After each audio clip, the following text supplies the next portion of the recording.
sini tahu maksudnya? Untuk memberikan penjelasan. Oke, baik ya. Bu Titis kan kemarin mendapat laporan dari Ibu Nurjana bahwa kalian membawa HP di sekolah, ya? Betul atau tidak? Betul. Oke. Nah, kalau boleh tahu alasannya apa ya? Untuk menelpon kakak disuruh jemput. Untuk nelpon kakak disuruh jemput. Selain itu, Untuk mengerjakan bahasa Indonesia. untuk mengajarkan Bahasa bahasa Indonesia. Nah, apakah Bapak Ibu guru bahasa Indonesia meminta kalian untuk membawa HP? Tidak. Tidak. Jadi peraturannya kalau diperbolehkan membawa HP itu kalau Bapak Ibu guru ada yang meminta kalian membawa HP untuk pembelajaran ya. Iya. Baik, Bu Titis tekankan di sini bahwa wajarlah kalian melakukan kesalahan itu manusiawi karena manusia itu tidak luput dari kesalahan, yang melakukan kesalahan ya. Tapi kalau kalian terus membawa HP ke sekolah, kira-kira nanti apa yang akan terjadi? Apa yang kalian lakukan dengan HP itu? Kira-kira kalian buat apa? Nonton TikTok. Nonton TikTok, terus Foto-foto. foto-foto ya. Nah, kalau seperti itu terus lihat YouTube enggak? Enggak. Cuman ngutik TikTokan, lihat TikTok gitu Bimbingan di ya. sekolahan. Bimbingan di sekolahan. Kalau seperti itu terus berarti nanti lama-lama kalian akan apa dampak yang kalian peroleh? Kehilangan tanggung jawab. Kehilangan tanggung jawab ya. Kehilangan apa? Kalau di dalam pelajaran berarti Mengganggu konsentrasi. ya, mengganggu konsentrasi, kalian tidak bisa memahami pelajaran. Kalau pas TikTokan kan kadang-kadang ngumpet-ngumpet dari Bapak Ibu guru yang ngajar ya. Iya. Nanti lama-lama jadinya apa? Ketawa. Ketawa terus tidak tidak bertanggung jawab dan dengan Bapak Ibu guru yang mengajar Kita menghormati. tidak. Jadi di sini keyakinan apa yang tidak kalian miliki jika kalian terus membawa HP di sekolah? Tanggung jawab.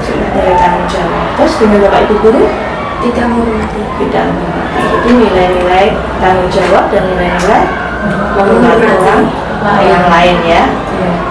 Kalau kalian sudah menyadari kesalahannya, terus ke depan kalian akan seperti apa? Menjadi lebih baik. Menjadi lebih baik.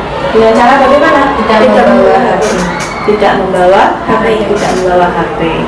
Lalu untuk solusi penjemputan tadi bagaimana kira-kira?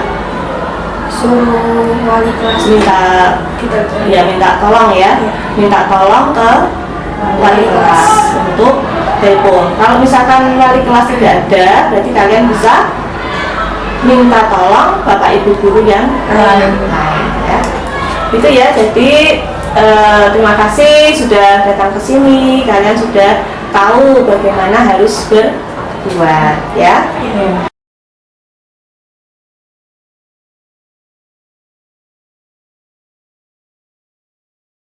Hormati Bapak Ibu guru SMP Negeri 1 Sayong yang berbahagia. Pertama-tama mari kita panjatkan puji syukur kehadirat Allah Subhanahu wa Ta'ala Tuhan Yang Maha Esa. Karena pada siang hari ini kita dapat bersama-sama menghadiri kegiatan diskriminasi budaya positif di lingkungan SMP Negeri 1 Sayong. Dalam hal ini akan disampaikan oleh calon guru penggerak dari SMP Negeri 1 Sayong, yaitu Ibu Titis Perwitasari MPD. Kepada Ibu Titis Perwitasari MPD kami persilahkan untuk membawakan diskriminasi. Terima kasih. Silakan. Assalamualaikum warahmatullahi wabarakatuh. Selamat siang Bapak Ibu guru yang saya hormati. Alhamdulillah kita bisa berkumpul di sini dalam rangka diseminasi budaya positif. Sebelumnya saya Mohon maaf apabila nanti dalam penyampaian ada yang kurang berkenan ataupun masih kurang dalam pemahaman. Kita sama-sama belajar. Baik, untuk yang pertama tentang disiplin positif dulu. Apa itu disiplin positif? Disiplin positif itu sebagai bentuk kontrol diri kita. Kita harus mulai belajar mengontrol diri agar dapat mencapai suatu tujuan mulia. Jadi segala sesuatu kontrol diri itu yang disebut dengan disiplin positif. Nah, tujuan mulia ini apa? Tujuan mulia mengacu pada nilai-nilai mulia, nilai-nilai luhur pada diri seseorang. Nah, nanti nilai-nilai mulia pada diri seseorang ini merupakan nilai-nilai kebajikan universal. Adapun nilai-nilai kebajikan universal yang akan disasar terutama pada kurikulum merdeka adalah profil pelajar Pancasila. Kita ingat bahwa dimensi dalam profil pelajar Pancasila itu ada 6 dimensi. Yang pertama, beriman, bertakwa kepada Tuhan Yang Maha Esa dan berakal mulia. Kemudian ini berarti kalau dulu kita 13 religius. Kemudian dimensi yang kedua adalah mandiri.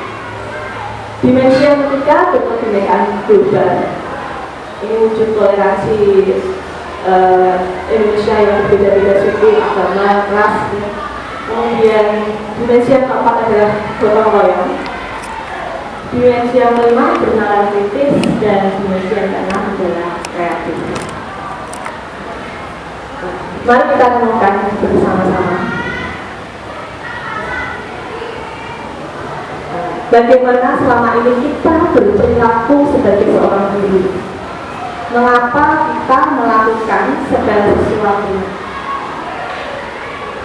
Terus kemudian, apakah kita melakukan sesuatu itu karena adanya dorongan dari lingkungan atau ada dorongan yang lain? Nah, coba mungkin Bapak Ibu dulu ada yang ingin berpendapat bagaimana kita berperilaku sebagai seorang guru.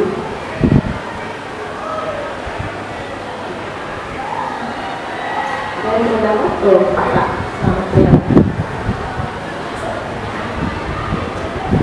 Kalau saya pribadi berperilaku sebagai guru, tentunya sangat senang jika bertemu dengan siswa.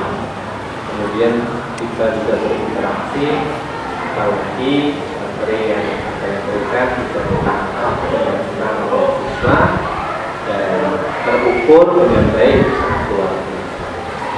Itu sudah untuk saya berperilaku seperti itu. Terima kasih Pak Rama. Mungkin ada yang lain. Apa sih sebetulnya motivasi kita ketika kita berperilaku memberi contoh pada siswa kita, pada murid kita? Nah, baik ya, saya lanjutkan saja.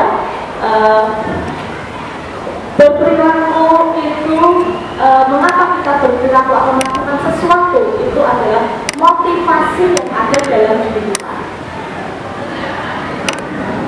Nah, motivasi yang ada dalam diri kita itu ada 3 hal. Motivasi perilaku manusia. Yang pertama, untuk menghindari ketidaknyamanan atau hukuman.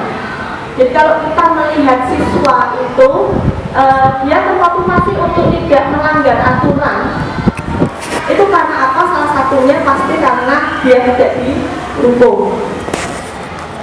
Kemudian motivasi yang kedua untuk mendapatkan imbalan atau penghargaan dari orang lain.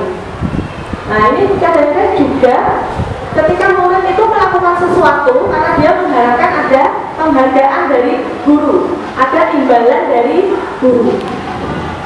Nah, yang ketiga, untuk menjadi orang yang mereka inginkan dan menghargai diri sendiri dengan nilai-nilai yang mereka percaya. Nah, disinilah tugas kita supaya bisa kita sebagai guru memotivasi murid untuk bisa melakukan yang nomor itu. Jadi mereka berperilaku itu bukan karena takut dengan hukuman, bukan karena takut karena ada ketidaknyamanan, atau karena dia mengharapkan suatu penghargaan atau imbalan. Tetapi dia termotivasi karena memang ingin dari dalam dirinya itu untuk menghargai dirinya sendiri, ya, dan juga dengan nilai-nilai yang mereka percaya. Jadi di sini tujuan dari disiplin positif tadi yaitu untuk memotivasi kepada murid-murid kita, terutama motivasi untuk menjadi orang yang mereka inginkan dan menghargai diri sendiri dengan nilai-nilai yang mereka percaya. Nah, sekarang bagaimana cara kita sebagai guru untuk menanamkan disiplin positif ini kepada murid-murid kita? Coba, mungkin ada yang mau memberikan pendapat, Pak Sundoro mungkin, bagaimana cara menanamkan disiplin positif pada murid-murid kita? Cara kita sebagai guru untuk menanamkan disiplin yaitu dimulai dengan diri kita sendiri, ya, untuk selalu mentaati peraturan. Kemudian siswa atau murid diajarkan untuk mematuhi peraturan dari kelas, ya. Baik di lingkungan kampus sendiri maupun di sekolah. Intinya peraturan yang ada itu agar ditaati oleh semua siswa dengan kesadaran sendiri tanpa ada paksaan atau ancaman dari Bapak Ibu. Intinya dengan kesadaran dari siswa sendiri. Terima kasih Pak Sundoro, bagus sekali kita beri aplaus untuk Pak Sundoro yang luar biasa, ya. Artinya ketika menanamkan disiplin positif itu dia menaati peraturan, tapi memang timbul dari kesadaran diri sendiri, bukan karena paksaan atau ancaman dari Bapak Ibu guru terutama. Nah, ini ada kasus nih, ya.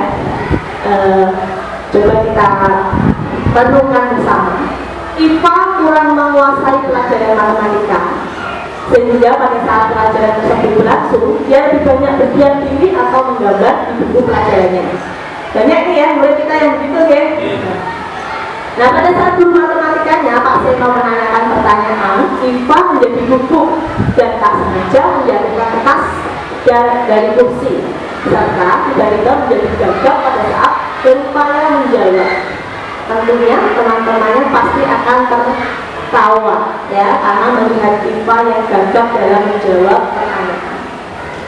Pak Seno pada saat itu membiarkan teman-teman IPA menertawakan IPA yang tergagap dan malu luar biasa, dan malahan minta IPA untuk maju ke depan dan berdiri di depan kelas sambil menunjuk hidungnya.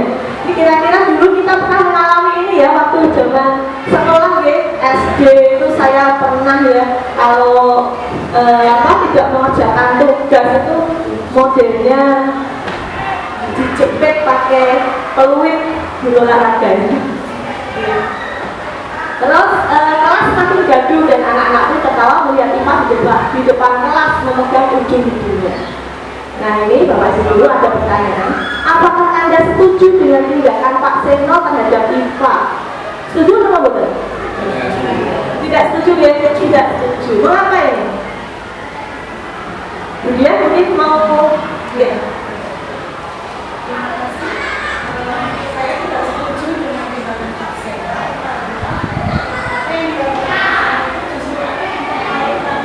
Sehingga dia semakin down, rasa percaya dirinya kurang, maka itu yang menyebabkan IPA yang sebetulnya tidak gagap menjadi gagap. Jadi menurut saya seharusnya Pak Seno memberi motivasi kepada IPA bahwa dia akan bisa menjawab pertanyaan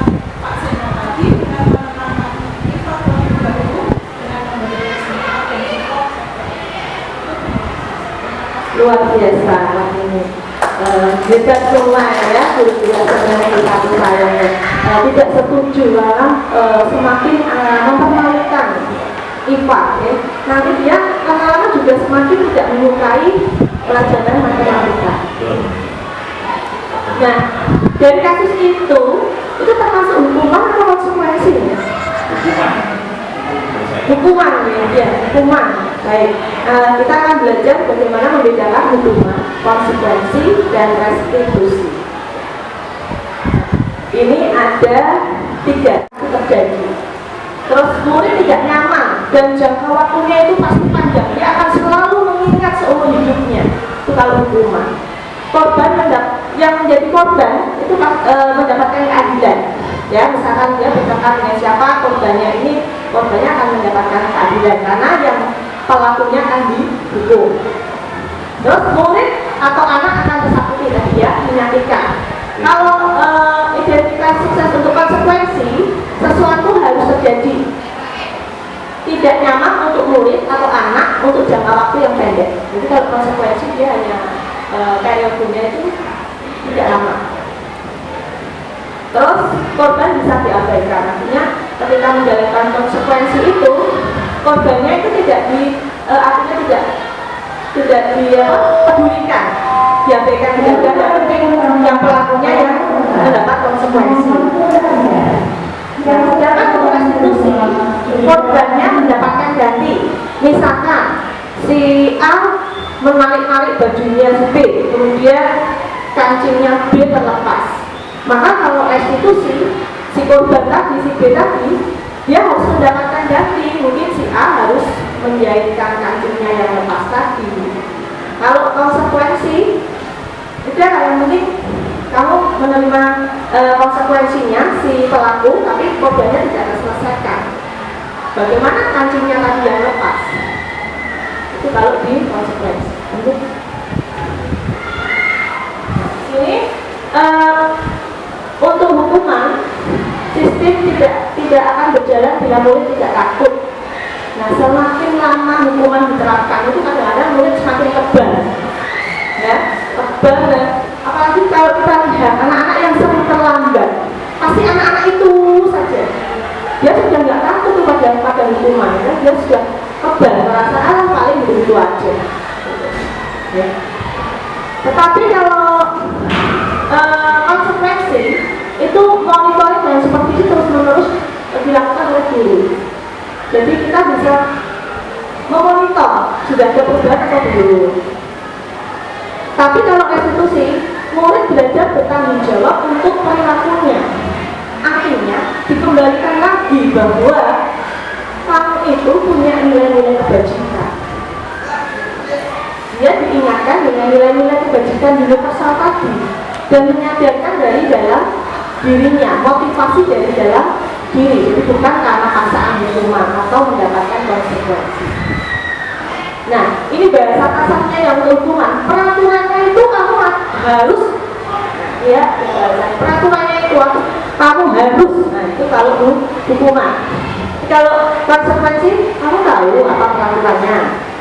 Kemudian mampukah kamu melakukannya? Ya. Kadang-kadang kita buat konsekuensi di kelas ya. Ya, sebelum pembelajaran dimulai di awal itu harus membuat konsekuensi di kelas. Ya. Apa yang kamu yakini kalau restitusi itu? Apa yang kamu yakini? Yakini itu adalah merujuk pada nilai-nilai kebajikan. Nilai-nilai kebajikan. Misalkan kamu terlambat datang. Coba kalau kamu terlambat datang, bagaimana temanmu yang sudah siap? Bagaimana bapak ibu guru yang sudah siap? Jadi saya tidak menghormati mereka. Jadi nilai kebajikan menghormati orang lain tadi yang harus dimunculkan pada diri siswa menjadi murid. Terus lanjut. Kemudian untuk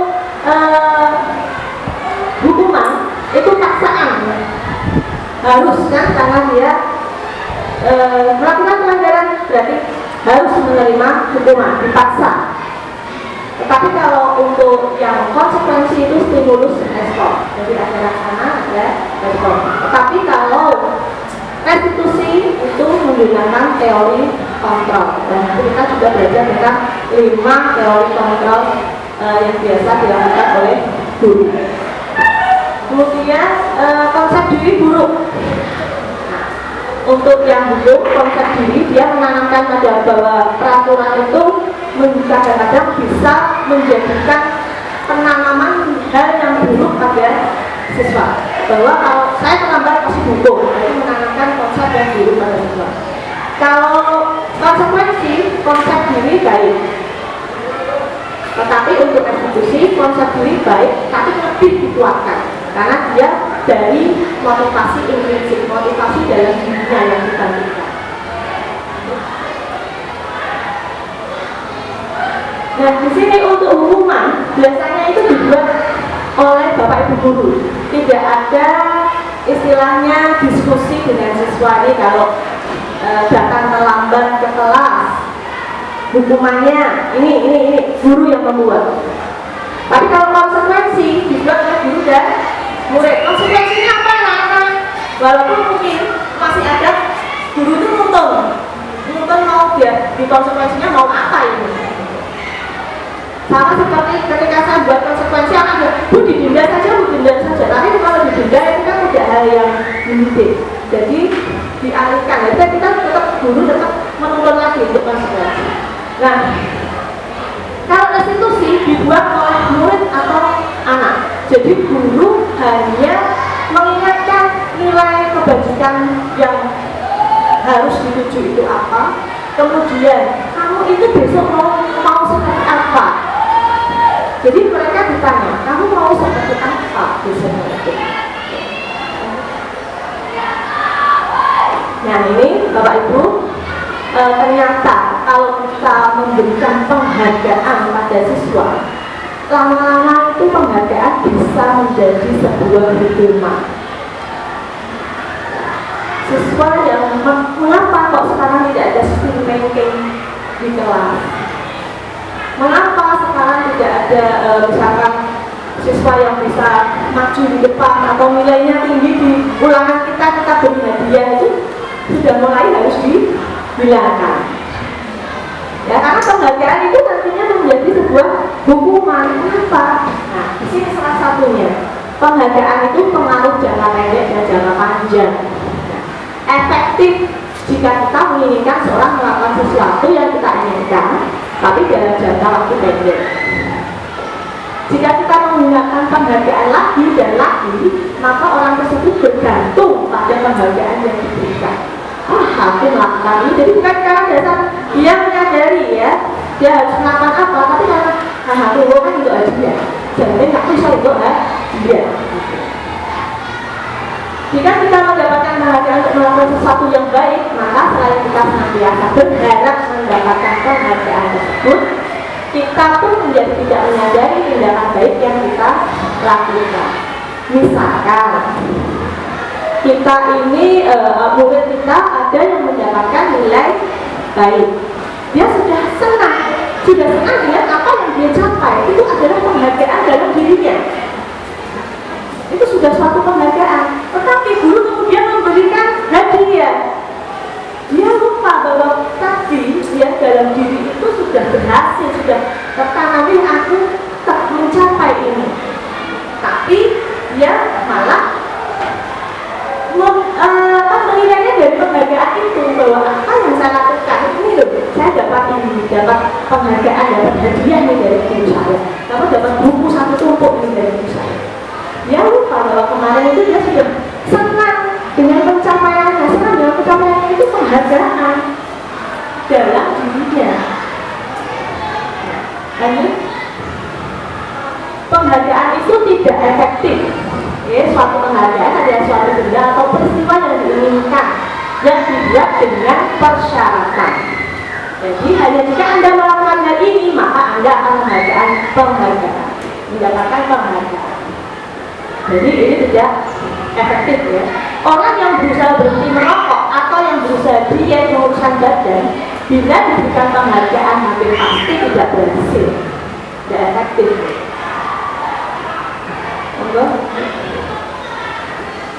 Penghargaan merusak hubungan. Nah ini sama ini. Mungkin di lingkungan kita misalkan aja Bu Diah itu loh selalu dapat prestasi, ya Pak aku tidak ya. Bu Diah itu loh selalu diberi tugas oleh Bapak Kepala Sekolah, selalu saja dipercaya. Lama-lama apa yang terjadi pada diri teman-teman yang lain? Itu manusiawi, pasti ada beberapa yang berpikirnya itu aku orang Islam mau ngekon tidak dia dia levelnya sudah tinggi kan begitu kadang-kadang kan dia Mbak Ani begitu nggak? Merasa nggak? Ya kan? Merasa juga Bu Ani ya juga merasa begitu memandang orang itu levelnya tinggi jadi kita nggak berani untuk sosialisasi dengan mereka. Itu yang penghargaan merusak hubungan kan gitu? Ini penghargaan mengurangi ketepatan, ini yang dari riset ya.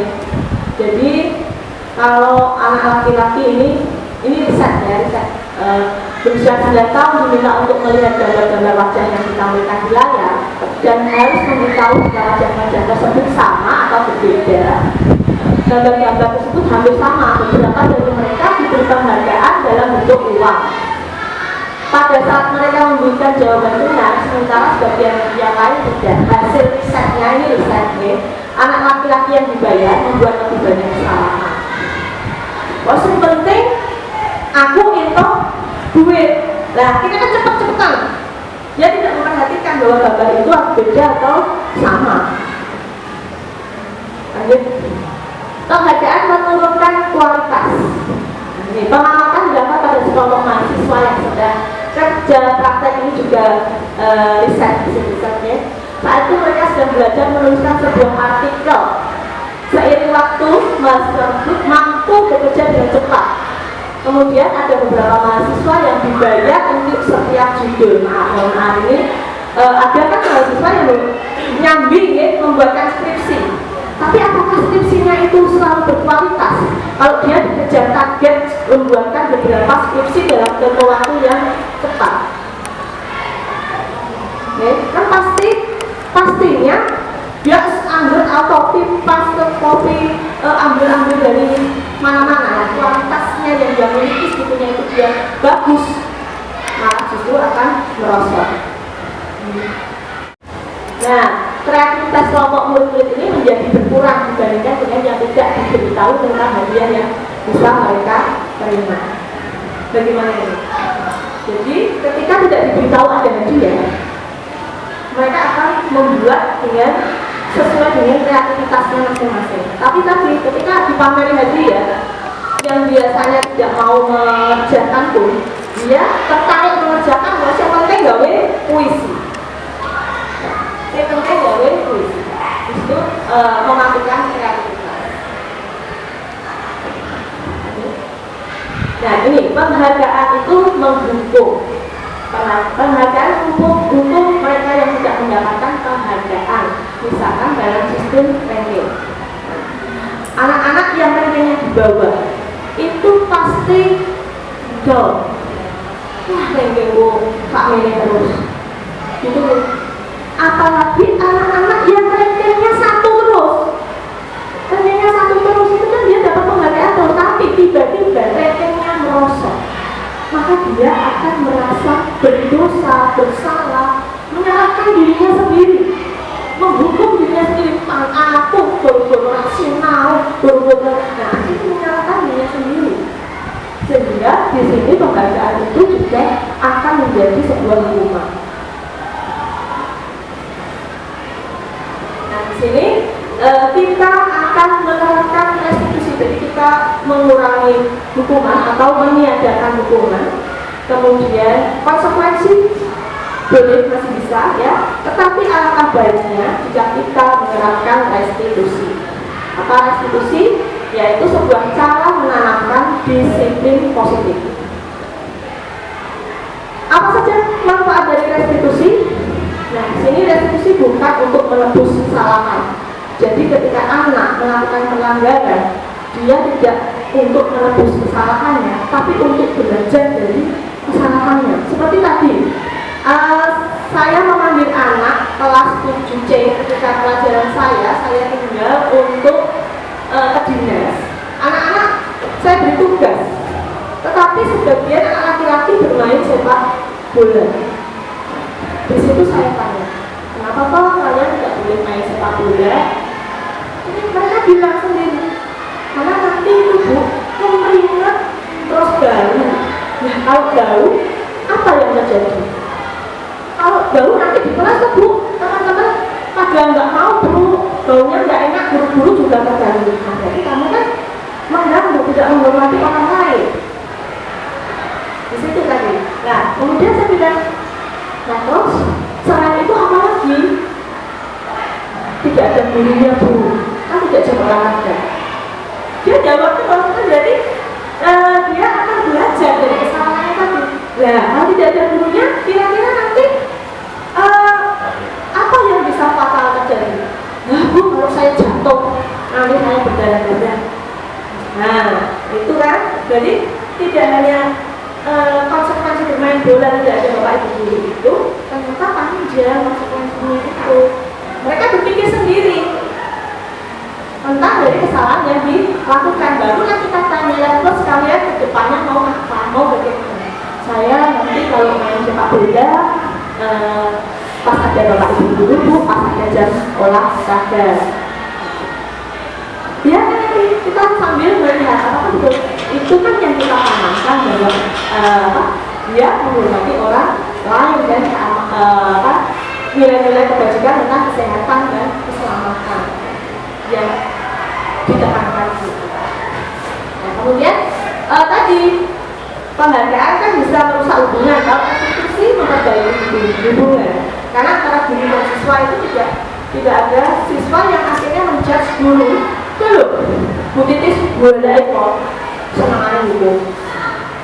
Beda dengan, nah itu loh kalau menurut Samsia baik sekali. Kalau ada apa-apa, ada masalah menyelesaikannya secara baik. Nah, akhirnya kan murid-murid akan punya gap sendiri untuk membandingkan si guru A, B, C karena dari hukuman yang kita buat. Kemudian restitusi adalah tawaran bukan paksaan. Jadi kita menawarkan, nah kamu terus mau apa? Kira-kira korbannya ini nanti kamu apakan ya? Saya nanti minta maaf bu. Kan kita menawarkan bukan kamu harus minta maaf sama si A. Kamu sudah memukul si A. Biarkan mereka menyadari kesalahannya. Kemudian restitusi menuntut untuk melihat ke dalam diri tadi, motivasi intrinsik, motivasi dalam diri. Kemudian restitusi mencari kebutuhan dasar yang mendasari tindakan, seperti anak-anak yang membawa HP. Saya tanya, kenapa kamu bawa HP? Untuk menghubungi nanti kalau pulang. Berarti dia sebetulnya punya kebutuhan dasar yang harus dipenuhi. Terus apa lagi? Saya tiktokan bu. Kebutuhan dasar apa yang harus dipenuhi kalau dia tiktokan? Kesenangan, mendapatkan kesenangan. Itu kebutuhan dasar manusia. Dari situ kita nanti akan melihat, oh kalau kamu pakai TikTok terus di jam pelajaran, lalu apa yang terjadi? Saya nanti nggak mendengarkan, bu, saya nggak fokus. Jadi ada mereka tersadar sendiri dengan kesalahan yang dilakukan. Nah ini restitusi fokus pada karakter bukan tindakan. Jadi yang diperbaiki di sini adalah karakter muridnya untuk menuju kebajikan universal. Nilai-nilai kebajikan universal, bukan tindakannya atau hukuman apa yang diberikan. Kemudian restitusi fokus pada solusi karena siswa diminta untuk mencari solusi dari apa yang mereka perbuat. Kemudian restitusi mengembalikan murid yang berbuat salah pada kelompoknya. Karena kadang-kadang murid yang sudah berbuat salah itu diskriminasi di kelas, nggak mau ada yang ngancani. Jadi dengan restitusi bisa mengembalikan lagi mereka ke kelas.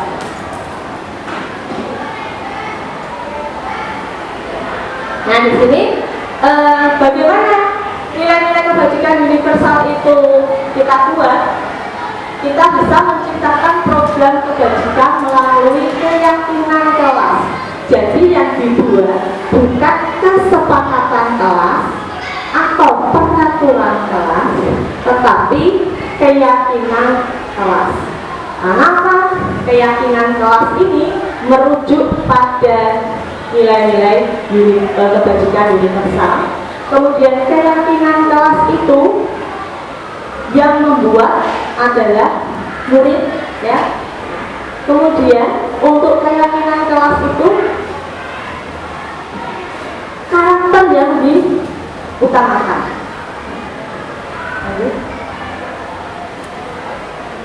Baik, ini ada contoh membuat keyakinan kelas.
Sebelum ke keyakinan kelas, kita perlu diskusi dulu dengan siswa peraturan kelas.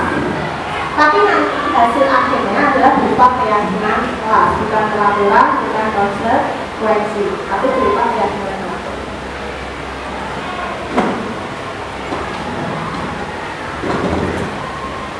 Nah, diskusi peraturan kelas ini kita bisa meminta siswa untuk menuliskan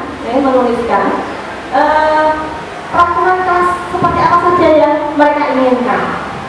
Jadi nanti ada yang bilang, Bu, katanya nggak boleh terlambat, Bu, harus mengerjakan tugas, Bu. Itu biarkan mereka yang menulis.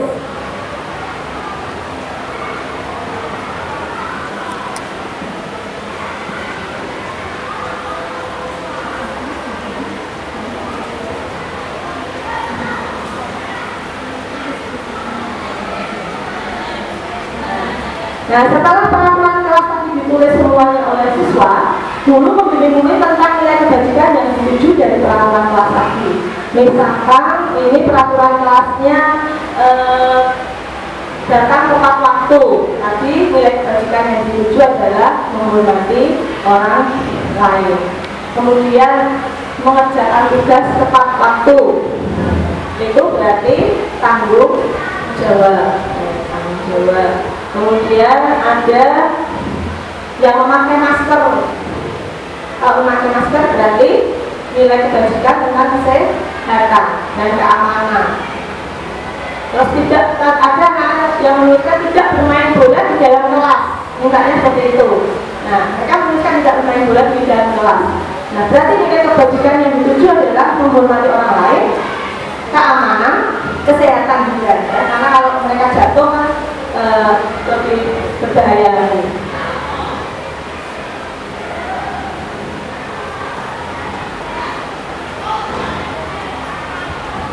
Setelah semua nilai kebajikannya kita tuliskan apa yang dituju, kita bimbing. Kemudian kita baru membuat keyakinan kelas. Kita jadikan satu ini yang menghormati.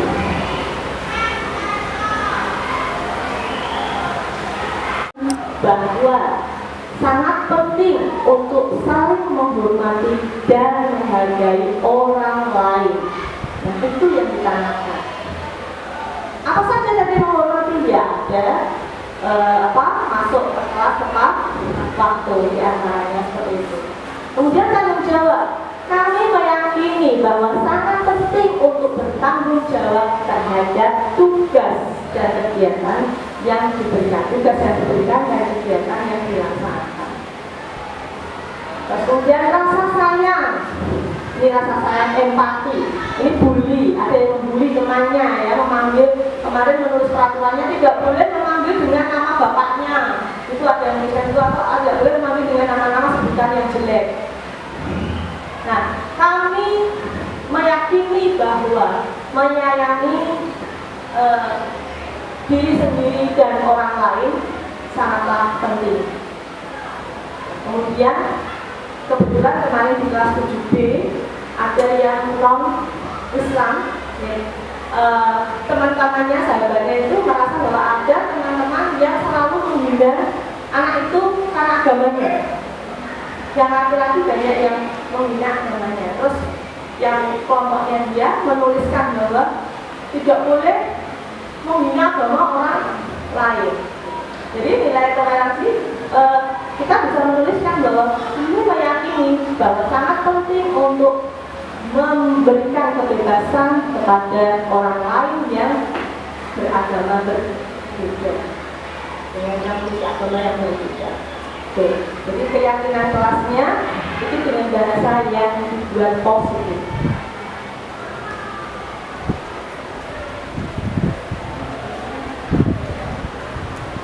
Bahwa sangat penting untuk saling menghormati dan menghargai orang lain.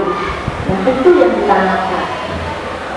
Apa saja dari menghormati ya ada masuk ke kelas tepat waktu di antaranya seperti itu.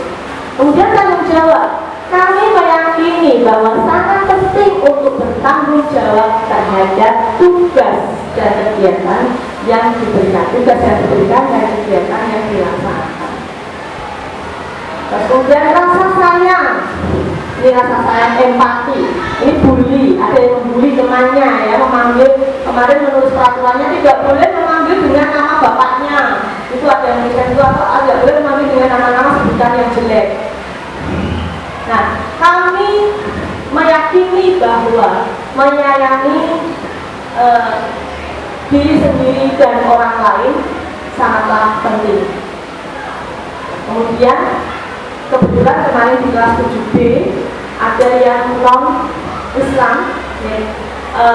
Teman-temannya, sahabatnya itu merasa bahwa ada teman-teman yang selalu menghina anak itu karena agamanya.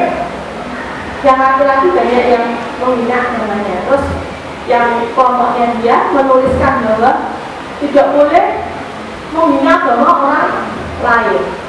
Jadi nilai toleransi kita bisa menuliskan bahwa ini meyakini bahwa sangat penting untuk memberikan kebebasan kepada orang lain yang beragama berbeda dengan agama yang berbeda. Oke, jadi keyakinan kelasnya itu dengan bahasa yang dibuat positif.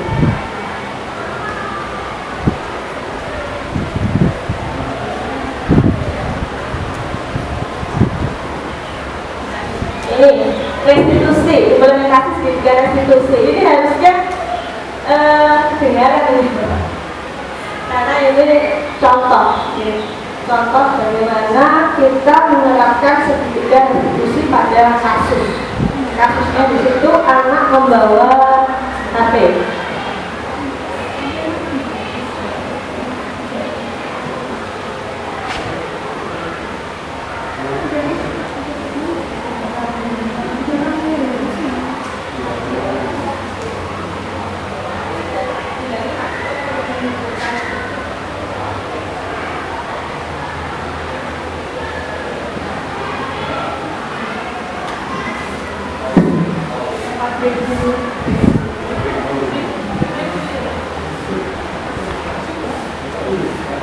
Bahwa sangat penting untuk saling menghormati dan menghargai orang lain.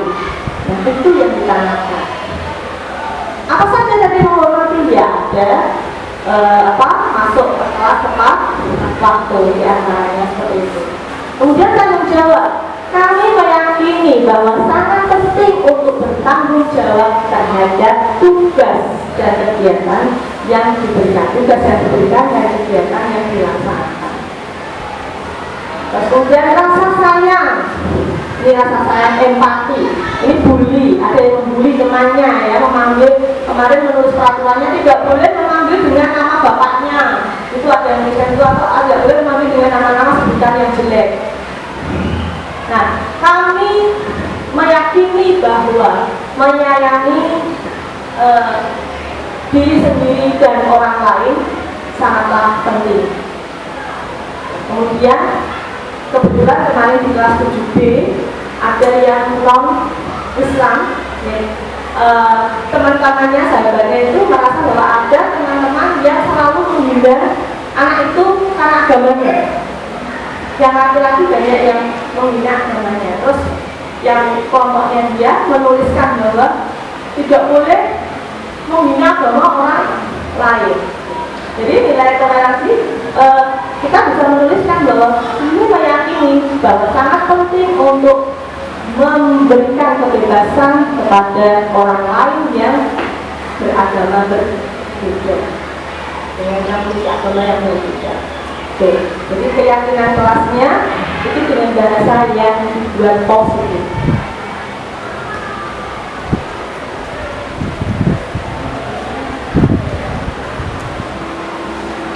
Ya, terima kasih. Bisa berikan.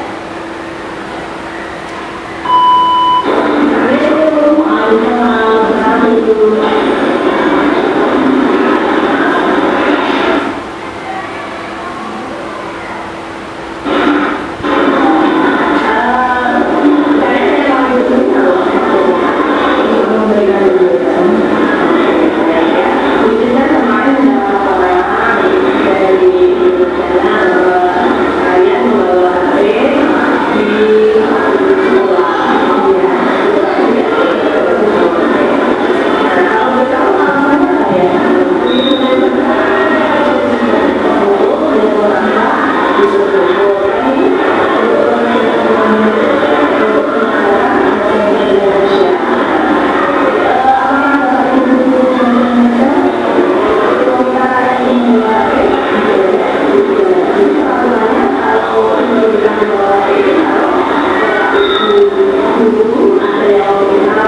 Saya lanjutkan tadi dengan restitusi 5 posisi kontrol. Nah, kita nanti akan tahu kita ini sebagai posisi kontrol yang seperti apa.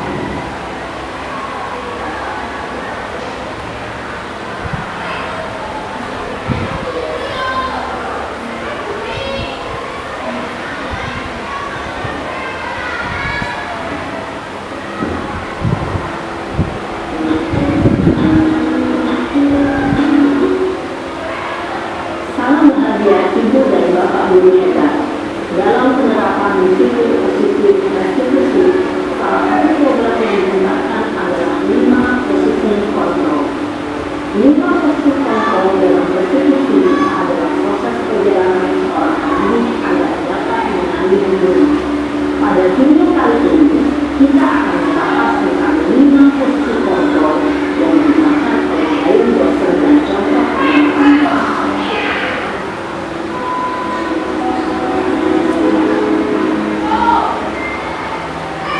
5 posisi kontrol itu adalah 1. Posisi pendukung, 2.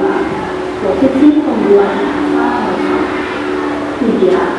Posisi tenang, 4. Posisi pemantau atau monitor, dan 5. Posisi pendukung.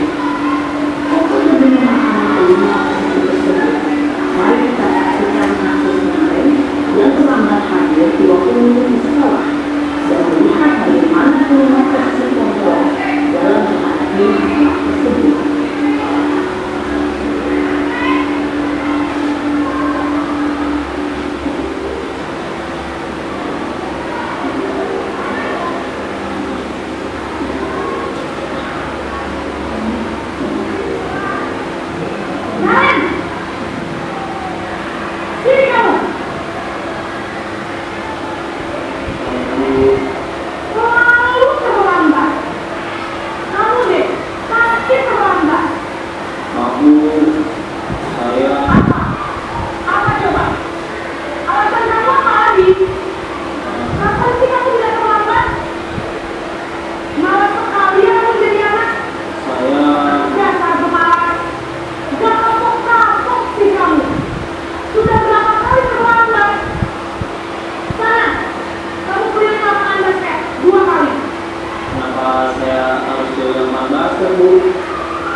Posisi pendukung biasanya berbicara dengan nada tinggi, menghadap, menunjuk-nunjuk, menyakiti, dan memilih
salah, Bu.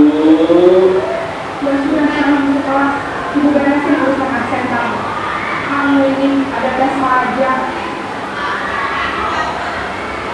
Dalam sesi teman, guru berbicara dengan nada suara marah.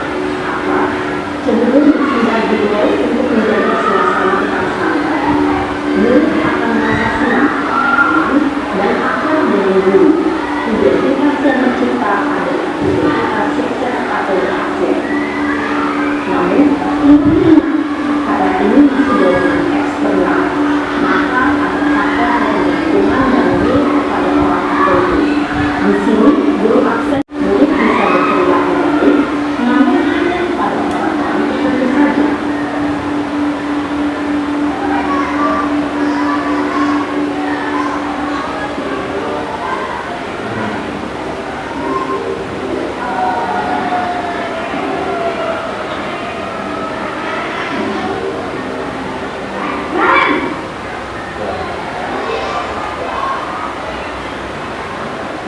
Ibu, Kemarin, apa peraturan sekolah kita tentang jam berapa kita harus masuk sekolah, Nak?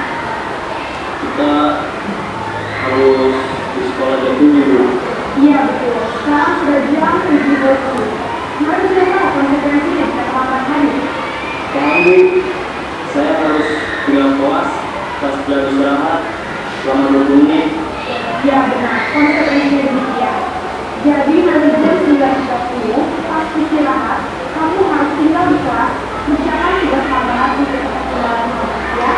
Baik, Bu. Posisi pemantau menandakan penghitungan atau data seorang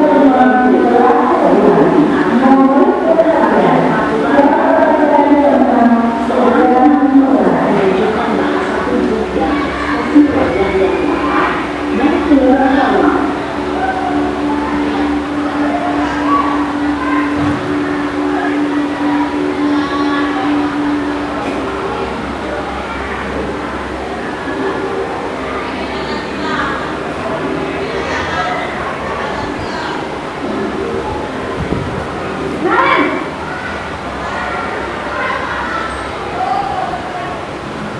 Pagi, Bu. Selamat pagi, Naren. Maaf, Bu. Saya terlambat. Iya, sekolah masuknya jam 7, sekarang sudah jam 7.20. Jadi sekarang bagaimana ini, Naren? Maaf, Bu. Saya lupa soal saya semalam. Baiklah, menurut kamu, keyakinan sekolah yang mana yang harus diperlukan?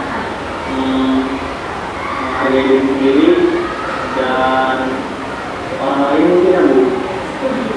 Jadi, apakah Naren meyakini prinsip saling menghormati tersebut? Iya, Bu. Saya meyakininya. Apakah Naren bersedia memperbaiki masalah keterlambatan ini? Bersedia, Bu. Bagaimana kamu akan memperbaiki masalah keterlambatan ini? Saya akan coba untuk tidak lupa mengintel alarm saya, Bu. Baik, kalau Naren meminta alat di rumah, ada orang yang kira-kira bisa bantu mengingatkannya? Ada, Bu. Kakak saya, Kak Emma. Ada lagi selain Kak Emma? Selain Kak Emma, ada ibu saya. Baik, jadi yang mengingatkan Naren adalah Kak Emma dan ibu kalian. Kira-kira akan berusaha alarm kapan, Naren?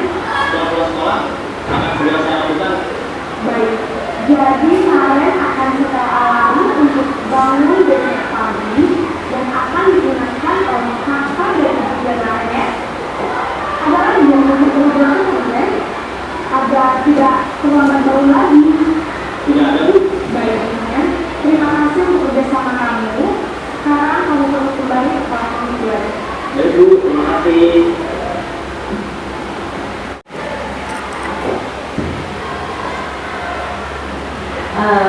Demikian tadi tayangan tentang bagaimana menerapkan posisi kontrol, kemudian juga bagaimana menerapkan segitiga retribusi. Semoga kedepannya kita bisa melakukan yang terbaik, bisa menerapkan budaya positif di sekolah. Yang terpenting adalah tujuan kita untuk membawa murid-murid kita menjadi generasi emas yang mempunyai karakter yang positif, mempunyai disiplin yang positif. Baik, akhir kata saya mohon maaf yang sebesar-besarnya kalau tidak ada kekurangan dalam penyampaian atau kesalahan dalam ucapan. Terima kasih atas kehadiran Bapak Ibu guru semua. Wassalamualaikum warahmatullahi wabarakatuh.